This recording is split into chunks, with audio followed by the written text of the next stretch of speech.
Good evening everyone, and welcome back to Chaosville here, with your master of horror for the evening, lying in bed one. So, today, we are putting together a little surprise party for Mr. Farum, in specifically the form of, if I can figure out which one I have to go to here, there we are, in specifically the form of an envoy for our particular witchy operation. So we're going to need a transposition ritual down here, loaded and ready to fire. We're going to need a horned huntsman up here, named, if we can manage that. And then we're going to need a detection system to only teleport him over to Farum's base when Farum is online. So let's get to work on that. So the first thing we are obviously going to need is the transposition ritual, for which we shall need a grasper and other weird chalk. Center. And that brings me to an interesting little development I've made, which is this. Now, what happens here is I shove certain ingredients for binding two waystones together into this chest, and what are you doing, Bella? That is bizarre. And it then automatically performs that ritual and dumps the ingredients out here. So, if we take a bound waystone leading to, let's go for Kieran, because we might as well, and we shove it in here. You should hear it.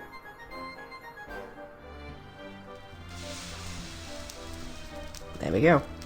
And then, 2 to Kieran Dave. So, perfect. Works very well. I do occasionally have to keep going down to check to see if it's actually got ingredients still in it, although I gave it a fairly plentiful supply, just in case. And these waystones appear to have some odd stacking properties. It's very strange. Okay, but that is all the ingredients we need to make this ritual. We don't need an altar down here, so that's a bonus. So let me see. 1, 2, 3, 4, 5, 6, 7, 8, 9, 10, 11. There we go. Okay. And knock that out so we can put that down. Okay, so our grasper holds the item, specifically this waystone, so that when this receives a signal it plucks it out of the grasper. Very helpful. I've got a bunch of those running around now. Made a bunch of these in a backlog, so pretty handy. You can place these basically anywhere, including in mid-air, as I found out, so perfect. They also serve as a nice little neat display, if you don't mind the possibility of people nicking it. So we need to have a system that sends a pulse to that when Kieran Dave is online, which is going to require a player an online detector, as we've already seen a bunch of those already. So that just requires a player core. We can do that easily. So let me see. Oh, just clear that.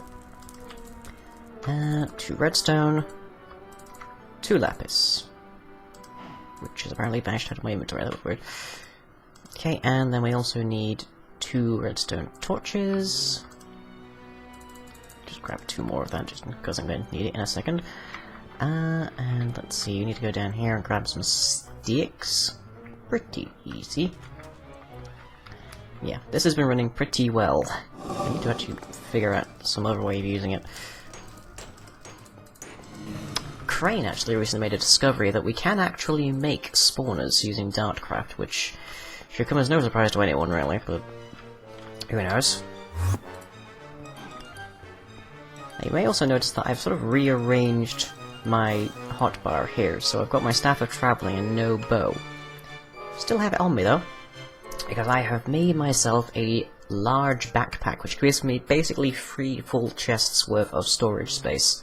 So I've got altar to go, I've got our tag log that we'll be needing later, Envoy of the Witch, and I have checked you can teleport and name the Horned Huntsman, so it works perfectly. Safe stone, circle magic, 17 holy hand grenades in case this guy goes loco. And let me see, we just need some stone. There we go, so online detector. And now we need to make our timer, but I already have one on supplies, so that's handy. I don't know when I made that, but I'm not going to complain. Okay, so what happens is we have the online detector over here, And we set this for Kieran Dave. So he is not online at the moment, but when he is, he will be sending a full pulse out of this. And then we need the timer, and I do believe I may have to invert this signal. Yes. So we need to invert the signal, so that whenever he is online, a signal is not coming into this timer, because otherwise the timer will be stalled. And I think that should be fairly easy.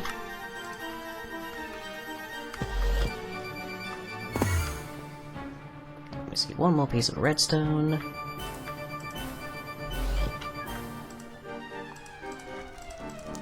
One redstone torch. Okay, now we can just run a quick test of this as long as it's not hooked up to here. So if I have that there, oh, can I not stick that there? Is it not going to let me? It's not going to let me. Damn. That means I need to make a NOT gate. Which is not too expensive, at least. So let me see. Search. Gate. Gives me a lot of gates, predictably. And a celestial gateway from my Tinker. Or, nor, not. Okay, so 3 cathodes, an anode, and a conductive. Okay. I might actually have that on stock. Okay, so... and then we need 3 cathodes, 1 conductive, and how many? 4. Just 4 blanks. Okay. Benefits to coming technically sort of kind of prepared. Okay, 1 conductive plate. There we go. And there's 1 of our cathodes. How am I going? Oh, right, because I just pulled it out, didn't I? Did install a travel anchor down here, so that's very nice. And over here, for this lovely soul glass, which you can walk through, I tried to set up a dramatic entry system, which would cause a Wrath of the Sky effect at a distant location and afterwards teleport me to it, but as it turns out, there are some very stringent power and coven requirements on actually actually doing that at range. So even with the maximum size of coven, I cannot, for example, summon a lightning storm over at Kieran Dave's.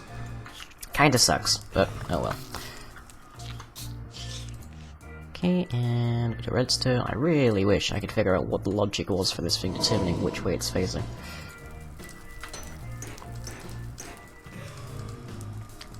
Okay. And 2 more. Done. Right. So, fill, get. And down there, please. Right. So now, if we see this, now we don't want to face that around a bit more. There we go. Okay, so now, if we stick our timer just on the side here for the moment, that is not running. If we tell this to be looking for me instead, because I'm presently the only person online, now it is running. Okay. So that is perfect. So, detect Kieran Dave. He is not online, so that is not pulsing. And we need to set it for a very long period of time. Let's go for about 300 seconds. Dee-dee-doop. Which equals 5 minutes. So, actually, let's go for 600. Because we can give him a nice 10-minute window.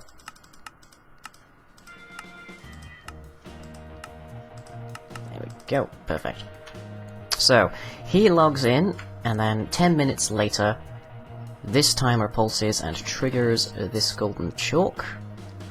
I'm reasonably certain that these gates can trigger these things directly. They should be able to, I can't think why they wouldn't.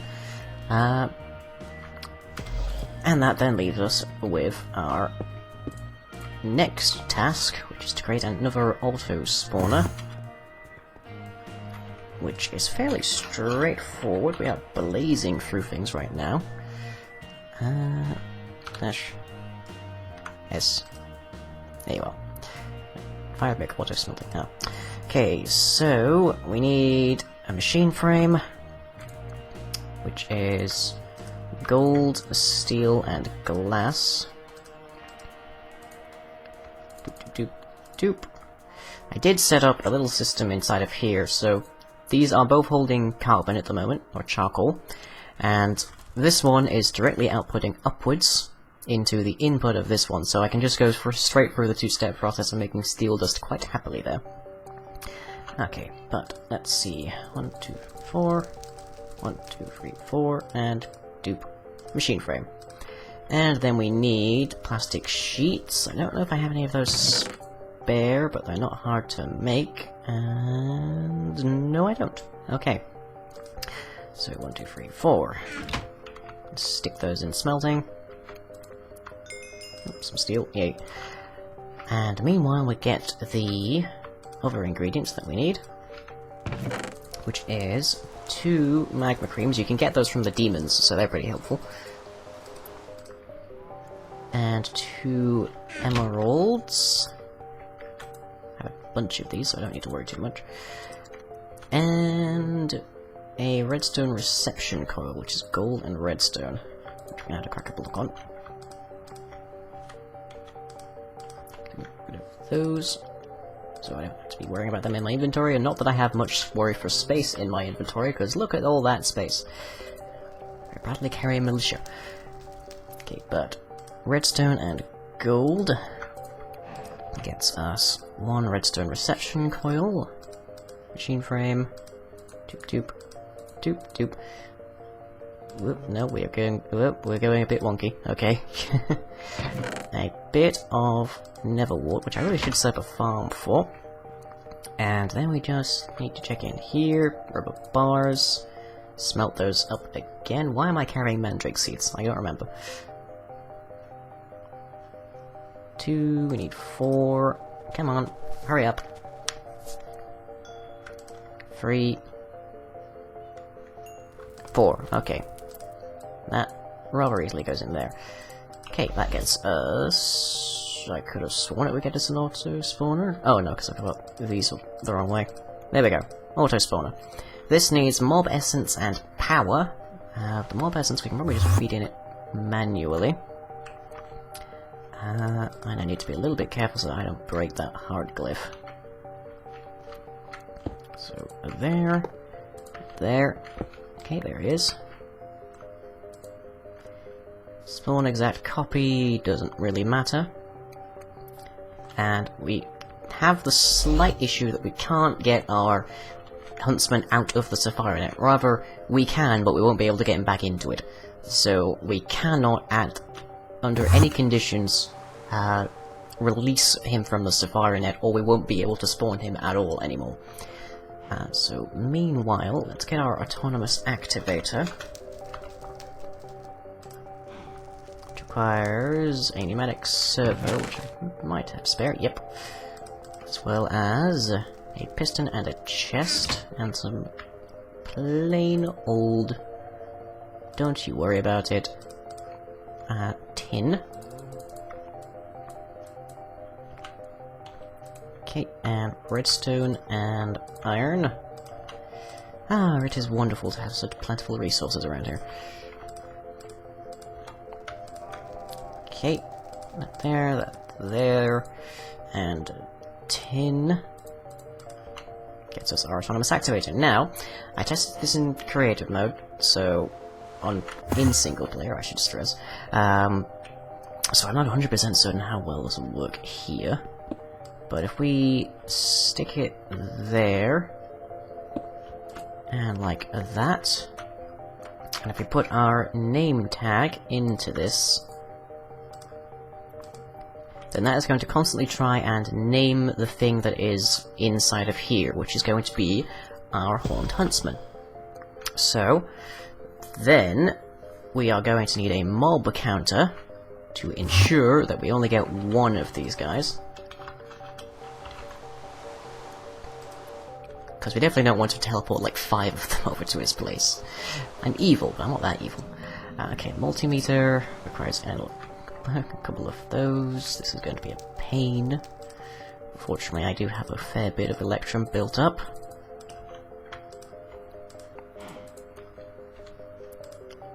And there's lead and an electrum gear. Okay, I might not have that much. I don't think I have blocks of electrum. Oh no, I do. And what was that in the middle of that? Just a piece of iron, okay. Okay, and that, and then we need lead. Which I apparently have 2 different kinds of. Need to sort that out later. And copper, okay. Which I also appear to have 2 different kinds of. I need to sort this stuff out. Okay, and I am going to need another machine frame. 2, 3, 4. 1. Where's the steel gun? There it is. So, get rid of those, put that in the middle, fill, and fill. Thank you. Okay, there, and I need more rubber, don't I? Yep, I do. Jeez. I should just smelt all of this up. I never find a use for raw rubber, and haven't found a use yet for rubber bars. For now, just need to worry about getting 4 of it through so I can make more plastic sheets. And what are the other ingredients after that? It is... oh, joy, it is 2 repeaters and a comparator. Let's see, that is a grand total of 7 redstone torches.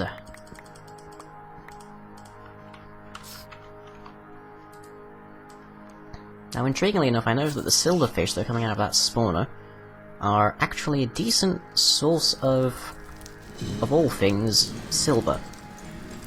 I suppose that makes sense, but they apparently drop it via virtue of farmcraft. Because I keep getting silver ingots out of them. Okay, we're going to need 1 of that. And... no, that's exactly the amount of redstone we need, actually. Hooray! Okay, stick out that. 2, 3, 1, 2, 3, and then put those there, and that there, and there. Good. So 2 repeaters, and a comparator. And that's all done. Plastic sheets. Okay. So, mob counter, machine frame, multimeter, comparator, repeater, plastic sheets get us a mob counter. Emits an analog redstone signal proportional to the count of mobs that are within range. As I say, directly in front of it also includes players, intriguingly enough. But we are not concerned with that. So, for this, we are going to output a signal directly forwards, so that whenever there is a mob in front of the mob counter, it puts a pulse there, which prevents this auto-spawner from running. I needed just a little bit more redstone. Single dot. So, let me see, it's right there. Let's cover this up, because we don't need to access the teleporter again. Okay, so yeah, if I'm standing here, this cannot function, it is turned off. It also has a bit of energy in it, somehow. I'm not quite sure where that energy's come from. Very strange. That has not named me, thankfully. So any mob that is spawned by this immediately turns this off. And then we have the autonomous activator to name the huntsman. And then, when Kieran Dave appears, inevitably, then it will trigger this transposition ritual later on, and he will be teleported over, so our Envoy of the Witch will arrive. And I might add in a little bit more testing, a little bit more sort of countermeasures against possible calamity that could turn up later off camera. But that is it for now, so that is the preparation for the Envoy of the Witch, and you will most likely next see that in Kieran Dave's videos, so go to Dave Fairham on YouTube, and you will see him beset by a witch in a location where, thanks to his own heathen blood magics, he is constantly at free health. So, enjoy!